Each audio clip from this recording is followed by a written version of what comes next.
It's no doubt that myself and a ton of other people are hyped for The Last of Us Part 2. The first Last of Us was PS3's best game hands down, and it was a perfect way to end the generation. But it's also been regarded as the greatest game of all time, which would be just about right. But what if the biggest game and most anticipated game of PlayStation collided with the behemoth that is the biggest game genre currently, Battle Royale? What's going on, guys? TKD123 here, and here is The Last of Us Battle Royale, hypothetically.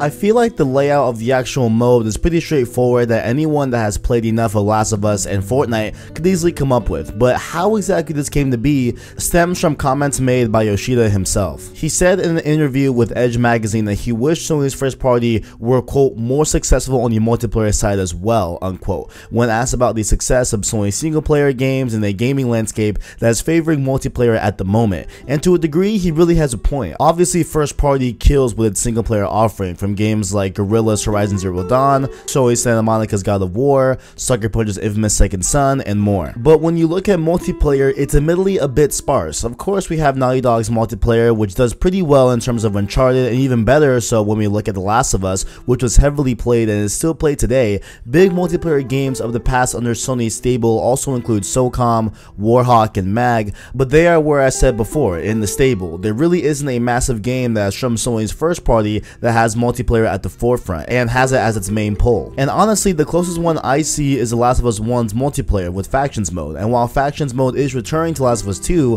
what would a Last of Us BR mode look like exactly? When looking at Last of Us 1, it seems like some of the elements to a BR mode being successful could already be in the game. Now, at least on Twitter, I know a lot of you were not sold on the idea of a BR mode in The Last of Us, but I figured let's just go over first what The Last of Us already has in terms of Battle Royale. For one, its loot and inventory system is already up to snub with med kits and resources and different equipment as well. Imagine scavenging for alcohol, rags, blades, sugar, explosives, and other items to be able to craft med kits, smoke bombs, Molotov cocktails, and even explosive arrows like we saw in Last of Us Part 2 E3 gameplay trailer. It would be really cool and intense, along with scavenging for a variety of different weapons like the usual shotguns, hunting rifles, pistols. I assume they'd also bring in other weapons like the multiplayer exclusive ones from Last of Us 1 like the burst rifle, launcher, and double barrel as well. This would allow them to also update the mode regularly with new weapons and crafting combinations to bring new items to the game like barbed wire or spore bombs that could slowly turn enemies to the clickers when exposed to the gas, hint at what we'll talk about next. And maybe, just maybe, we could have some bloaters or clickers that could be roaming the map just as players will, and killing these clickers can give you materials for crafting equipment. I think that'd be super neat as well. The game also already has weapon upgrades as well. Maybe throughout the map there's workbenches like in the campaign of Last of Us where you can enhance your player in a given match, more like attaching scopes or suppressors you find in the world, or extending your inventory by finding more holsters. Upgrades like reload speeds, clip capacity, spread, recoil range, etc. would likely be tied to weapon variants or in the same vein as scopes found in the environment for you to attach onto your weapon on a workbench. So for example, let's say you find a common pistol and then later on you find a rare pistol or legendary pistol, just like every other BR game out on the market right now. And those legendary pistols may have better reload speeds, better range, etc. So that's where they will have those upgrades coming in. Or from upgrading your weapon from all aspects, you may have to just go find them in the world and go to a workbench to attach those upgrades onto your weapon. It could go either way in my eyes. And to top it all off, the spore gas we talked about earlier could of course be the gas that keeps the engagements high with it closing in on the map as the match goes on. But there is a slight issue with that as well, as in The Last of Us lore, spores are found in enclosed spaces,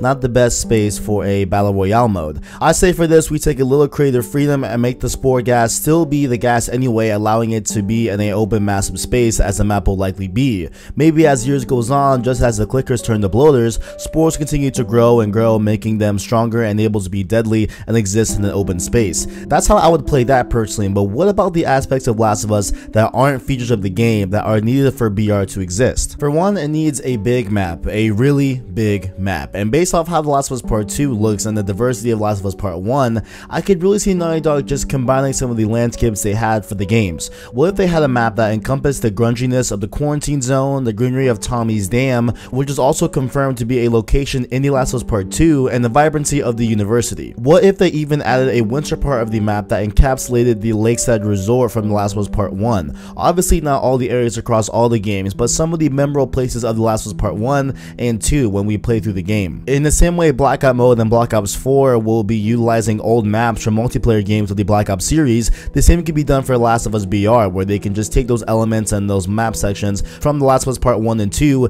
and put them into this big map of BR. The mode will obviously also have to support a large amount of people. In my opinion, a BR game can't work if it's less than 50 players. Maybe I'm wrong, but 50 I feel is the minimum, and considering Last of Us 1 only had support for 8 players, and Naughty Dog, as far as I'm aware, doesn't have experience in supporting or developing a multiplayer with a massive player count, this will surely be their major hurdle, as the likes of Treyarch are struggling to reach that magic 100 players for their upcoming Battle Royale mode Blackout for Black Ops 4, along with also not forgetting to implement systems to support this mode long term, which would likely mean dividing up the multiplayer side of the development team at Naughty Dog to focus on BR as opposed to all of them focusing on Last of Us 2's Factions mode. But one more thing to consider here as well is how would they actually deliver this mode? Will it be attached to Last of Us Part 2, or perhaps doing a separate branch of The Last of Us Part 2, in the same vein as Uncharted Lost Legacy, where it was essentially off the skeleton and mechanics of Uncharted 4, but not necessarily a part of Uncharted 4. I would love to see this route. Develop The Last of Us Battle Royale off the back of Last of Us 2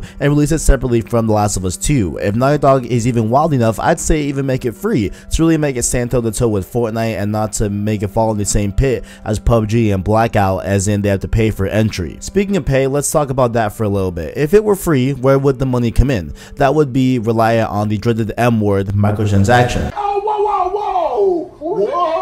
However, of course, done the right way, purely cosmetic and only pay to win, but surprisingly enough, Naughty Dog hasn't been the best when it comes to terms with that. A massive amount of players across Uncharted and The Last of Us multiplayers have taken the forum to talk about how Naughty Dog is unforgiving and will gladly implement pay to win tactics like adding in guns that are widely known and regarded as OP, and they would intentionally make getting the guns the old-fashioned way long and tedious, to having some guns in both multiplayers even locked behind a paywall while being in the game on default unchangeable classes. It's as if they gave you a fresh 2018 Dodge Challenger Hellcat but only allowed you to drive it in school zones unless you pay to be able to take it on the track. It's ridiculous. And so what they would do is they would put in these great guns that were overpowered and very powerful in the multiplayers of Last of Us and Uncharted, have them as microtransactions up on the PS Store, but allow you to still earn it the regular old-fashioned way, but having that way be long and tedious, thus making the player more likely to buy them as opposed to playing the game and earning them the old-fashioned way because they made it so hard, rigorous, and tedious. And so before they even start flirting with the idea of microtransactions in The Last of Us Battle Royale, they had better make them fair like most games now that are following suit with the status quo,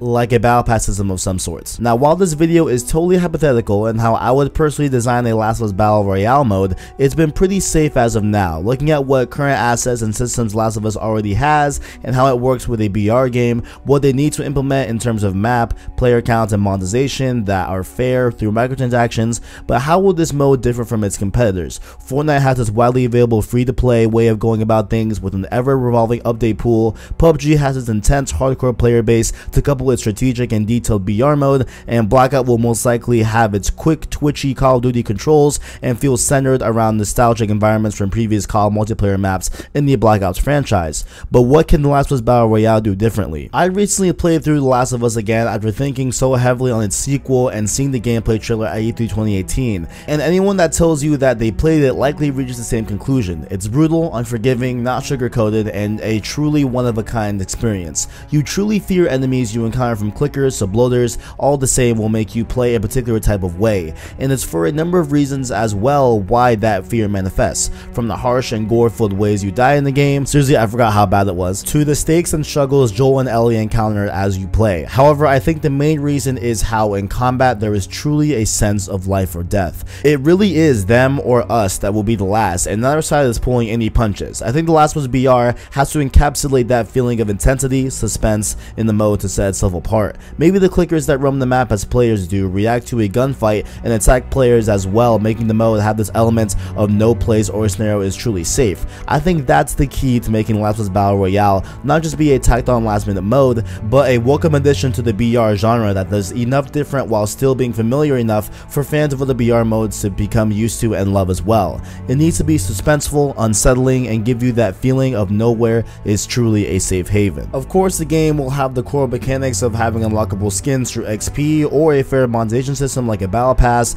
loot across the map that range from weapons, equipment, or resources to make equipment, and a large open map that shrinks in size as the match goes on. But I think what made The Last of Us 1 story and multiplayer great will likely be why The Last of Us 2 will be amazing, and what could easily differentiate itself as the other BR games with The Last of Us BR. But with all that being said, let me know what you guys think down in the comments below. Do you guys even want a Last of Us BR mode? Do you guys even like the ideas I laid out here? Or do you have different ideas that you think could be well with a BR mode in The Last of Us? Let me know all your thoughts down in the comments below. And make sure also while you are down there to check out our description where you can find our Instagram and Twitter to follow us on there. And make sure to also like the video if you enjoyed it, as well as comment and subscribe for the latest and greatest in PlayStation content. Thank you all for watching, and as always, catch you in the next one.